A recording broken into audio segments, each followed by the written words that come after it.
Today we are going to study about Agnatha.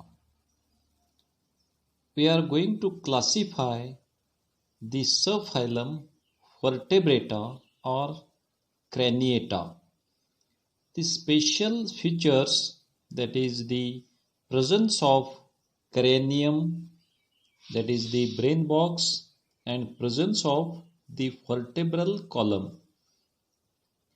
Then this subphylum Vertebrata can be classified into two superclasses. First one is the Agnatha and second one is the Gnathostomata. The special features of Agnatha, that is jaws absent, and in Gnathostomata the jaws present. Then in Agnatha, paired appendages or fins absent. In Gnathostomata, paired appendages or fins present. Now the superclass Agnatha can be classified into two groups. One is the Ostracodermi and second one is the Cyclostomata.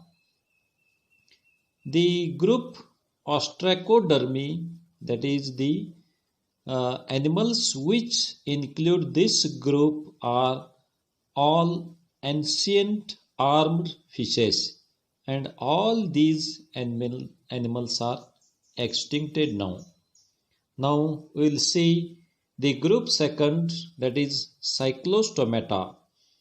This Cyclostomata can be classified into two classes, that is first one is the class Petromyzontia and second one is the Myxinoidea. Examples of Petromyzontia are the Petromyzon or the lamprey, and the example of Myxinoidea are the myxine or hagfish. Now the superclass second, that is the Gnathostomata, that is further this can be classified into the classes, that is Pisces, amphibia, reptiles, aves and mammals. Now we are going to study about the silent features of the superclass Agnatha. These are aquatic, freshwater or marine. Due to the absence of jaws, mouth is circular or slit-like. There is a persistent notochord. That means the notochord remains throughout the life, which extends from head to the tail region.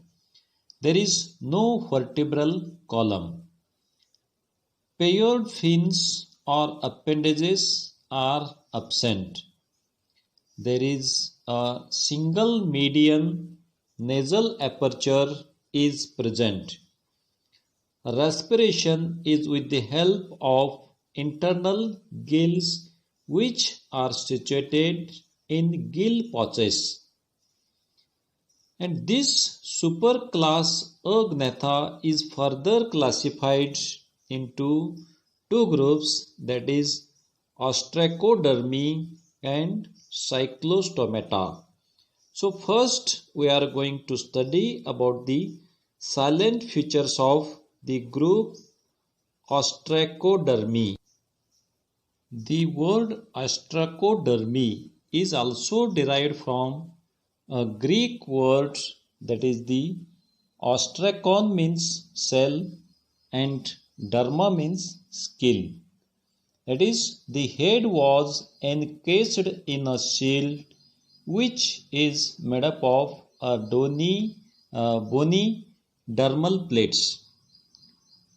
They were the first vertebrates to appear on the earth. That is, they all are extincted now.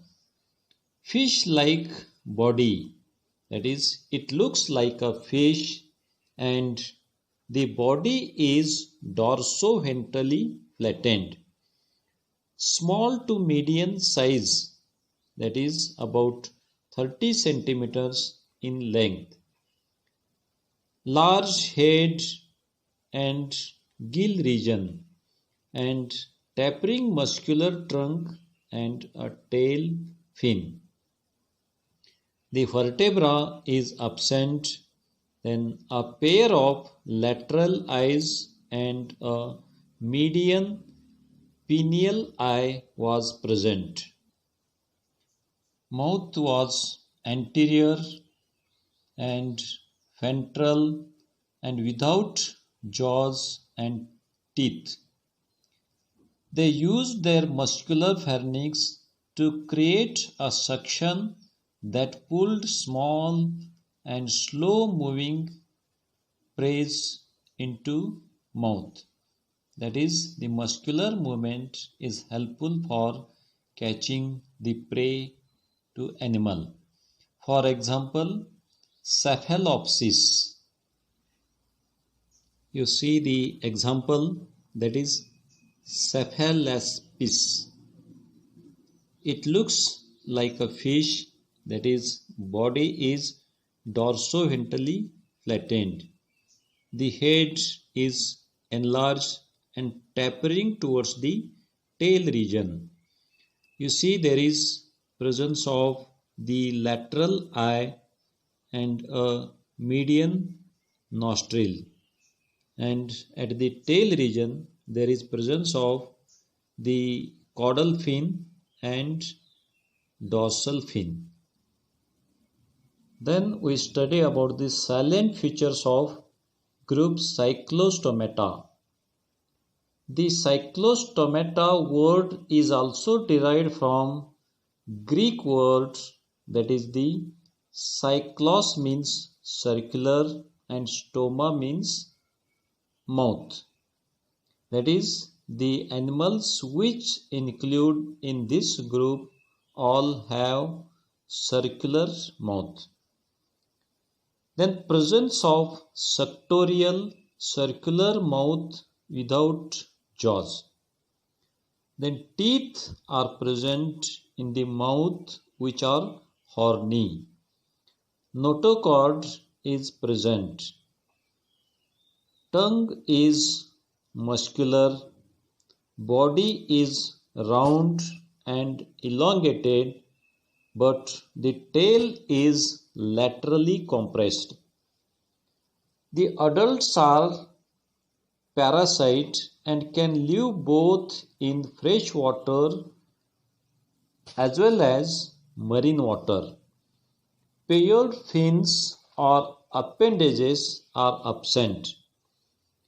Median fins with cartilaginous fin rays is present.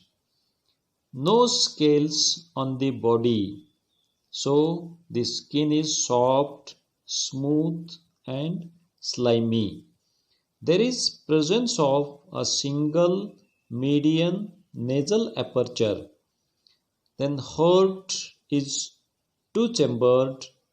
Animals are cold-blooded. Then pineal body is sensitive to light.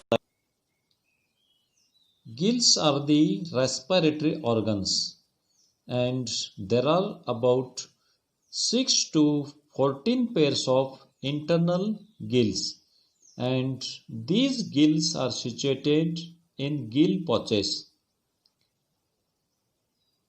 We will see the animals, that is, the sexes are separate, but the gonads are without gonoducts.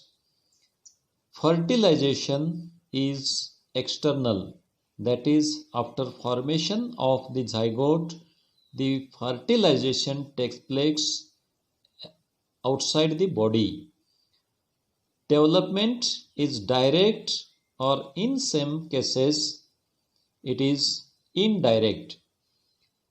Persistent notochord, that is, the notochord remains in the body throughout the life. Only rudiments of vertebral column are seen in some animals.